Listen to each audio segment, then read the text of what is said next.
চাঁদপুরের জাহাজে নৃশংস হত্যায় বাগেরহাটের চিতলমারী থেকে আকাশ মণ্ডল ইরফান নামের একজনকে গ্রেপ্তার করা হয়েছে। কুমিল্লা র্যাব গ্রেপ্তার করেছে, তাকে নিয়ে সংবাদ সম্মেলন করার কথা রয়েছে। আমরা একটু বিস্তারিত জানবো।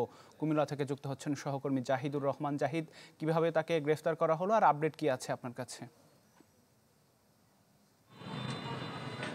আতিক, আমরা র্যাবের কাছ থেকে যেটুকু তথ্য পেয়েছি, দুপুর 12টার দিকে র্যাব 11 যে কার্যালয় নগরীর শাকতলা এলাকায়, সেখানে প্রেস ব্রিফিং এর মাধ্যমে আমাদের বিস্তারিত জানানো হবে।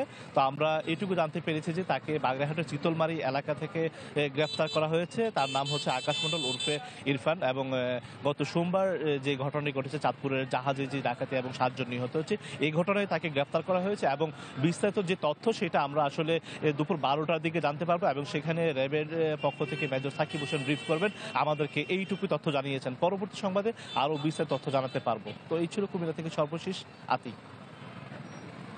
যুক্ত হবার জন্য কুমিল্লা থেকে জানাচ্ছিলেন সহকর্মী জাহিদুর রহমান।